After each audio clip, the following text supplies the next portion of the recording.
What is going on, everyone? Welcome back to another exciting episode of Attack Productions. Today, Bancroft, well, I'm here to kind of go over stuff. Like, there's a lot of stuff to kind of go over, things that have been dropping, things that will come, things that I'm excited for. So, yeah, and if you're excited for all this stuff, let me know in the comments down below. Hit those buttons as well. But let's get into it.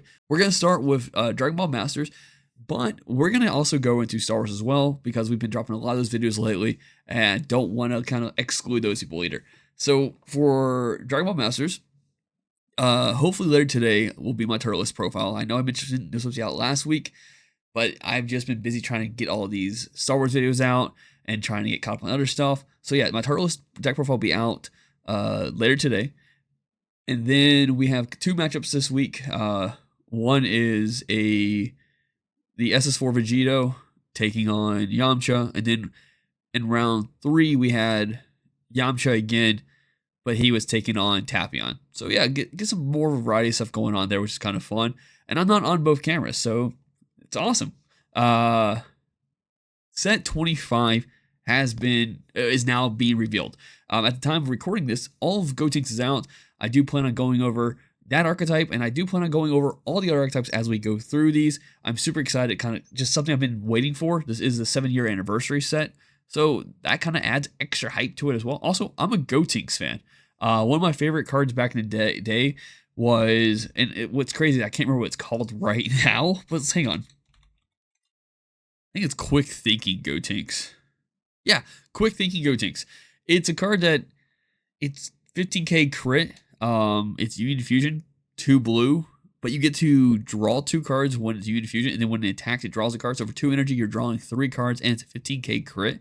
I know, like I said, I plan on talking about the whole archetype in another video. I'm super excited. Like I said, I might bring back, I don't know, Brotinks back. I don't know. We'll find out. All right. But we did get the pre-release leader and the Z Unison and Shenron support. I think we already knew. And this is due to,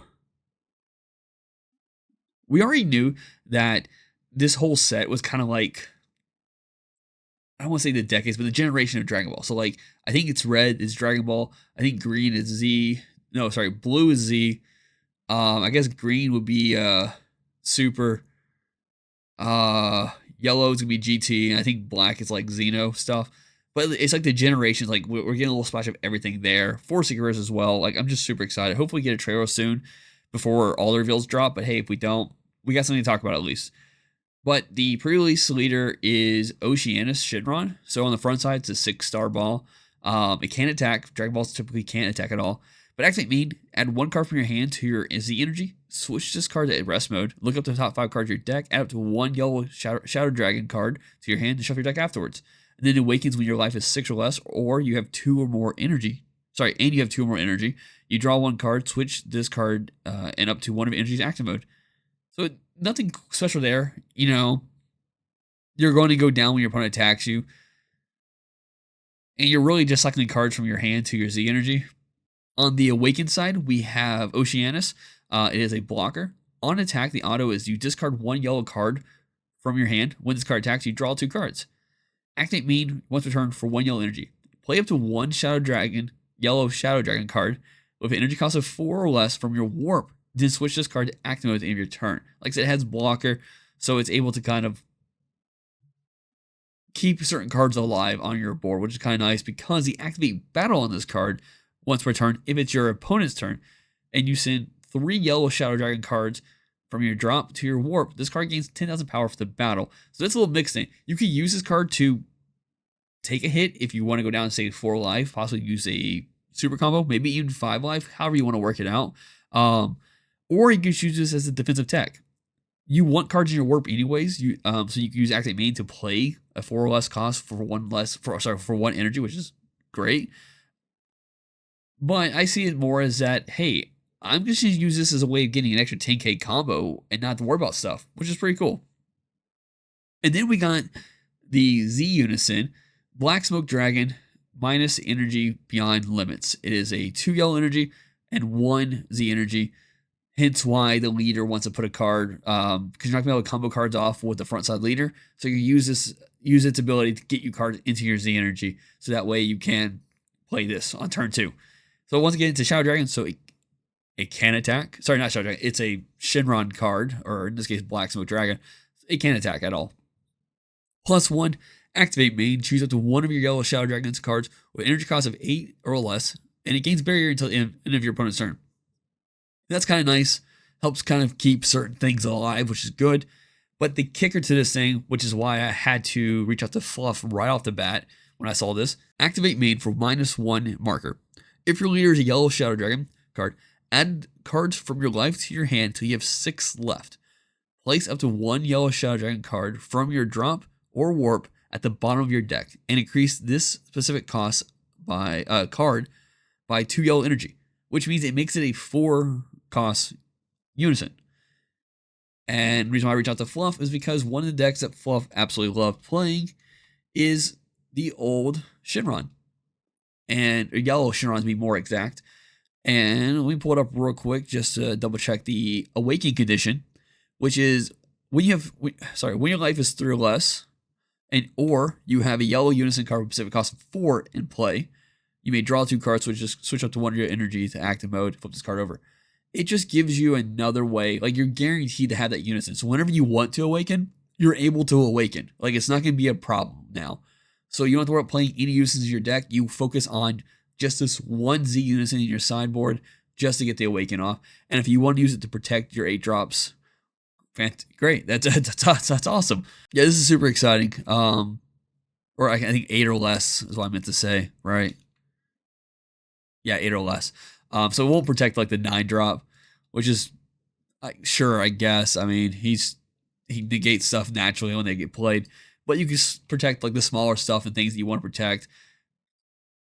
Actually, yeah, Omega Shinron, which keep in mind is activate main for 1 yellow energy. If your leader is a Shadow Dragon card and you have 3 or more energy, and you send 7 mono yellow Shadow Dragon cards from your drop area to your warp, draw 1 card, play this card from your hand. And the Oceanus, for example, wants cards in your warp to do cool things, to play things. And it's triple strike. You get this card barrier. That's really good. So yeah, I mean, there's other card text you can find a way around here. But yeah, no, this was pretty exciting when I saw this. And like I said, I immediately contacted Fluff, and I think he has some interest in at least playing Sin again. So we'll see what happens down the road for that. Moving over to Star Wars, we, as you can tell in the last couple of days, more or less the last 5 days, really, I've been dropping the rounds from our showdown at the Rusty Scabbard where we play at, and now from here on out, we'll have the top cuts from that event being played. So it's pretty cool. You can see on the list here, these are the 8 decks that kind of made top cut, what we saw kind of getting to that point. There's a variety of other things there as well. I was one of, I think, 3 people who played Palp. It was pretty fun. But super excited for these next couple matchups. These players are really great. And I know one of the matchups is that got on camera. We made sure we put this person on camera, was Moff Tarkin. And he was a 14-year-old kid, but he played so well. Like, he knew his plays. It was really cool seeing someone, that young be able to kind of excel in a card game, which just shows, like, hopefully in the future when it comes to like this game as well as other possible TCGs, we can see him kind of take off and become like a really good player. Like, I mean, like, I think he played against Jake, and like Jake was like, no, you need to make sure he's on camera at some point if you can do it. I'm like, yeah, well, once we get the top cut, if he's there, I'll put him on camera the first round. And that's what we did. And it was pretty cool to see that. We have another showdown that I wasn't able to attend, but I was able to get the videos for the 5 rounds. They only did 5 rounds, no top cuts, but I do have those 5 rounds of videos. I haven't had a chance to fully kind of look into them. I know when we got there, me and the guy who was kind of running the event, we were talking about the lighting, because normally they have their events like on I think a Wednesday or Thursday night, and it's a little bit darker out, where the showdown happened kind of like midday. The shop window, like, it was just, the sun was just beaming in, and it was kind of taking a lot of the white levels and just like washing it out. So we had to spend some time kind of like fixing it to hopefully get some good some quality of it. And luckily enough, it did storm that day. So the still images I saw from the transfer files I got from him, and from what he told me, and I did check out the stream they were streaming it on, which I'll put in the description down below. And I'll be shouting out that stream in all those 5 matchups as well. If you guys wanted to watch those streams, I think, like I said, it's either Wednesday or Thursday nights when they actually play at that shop. But yeah, that's 5 more videos coming your way. I know for sure for the Rusty Scabbard, I was able to get 2 profiles. I might be able to get a third one. I got sent a message to another guy. But I do have the turret list. I do have the Tarkin list. It's either a Kiernick or it's I think a Leia. But I had to reach out to the guy to get that list. And I know at the other showdown, the chart guy who played at Rusty Scabbard also attended at that event. So, like I said, we'll have that profile as well. And Jake and Nick got 4th and 5th, which is pretty cool. So we'll have their lists as well at some point on the channel. So it kind of gives more profiles and more of their thoughts on how they took the approach in their builds and their matchups. So look forward to that if that's something you're interested in as well. Yeah, I guess that's it. I just kind of wanted to talk about both of these things, because these were both both Dragon Ball with the set 25 finally being revealed. Super excited for that. And with Star Wars kind of having the showdown, seeing, truth be told, like editing these videos for, at least for Star Wars, has kind of been like an eye-opening, like when it comes to like how they're doing certain plays, why they're doing this plays, because I listen to the audio as I go over it, because I'm kind of like trying to figure out like what they're doing in that moment, because I'm not part of those matchups, so I'm trying to do my best to figure out what's happening there. And it's an eye-opener, like where I dedicate more of my time to Masters. I'm able to kind of like almost improve my own quote unquote skills as I just watch these videos, which is kind of cool. And I like that a lot.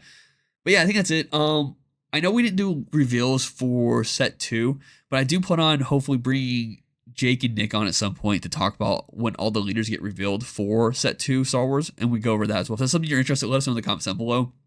But yeah, I think that's it. I'm rambling on now. Thanks for tuning in.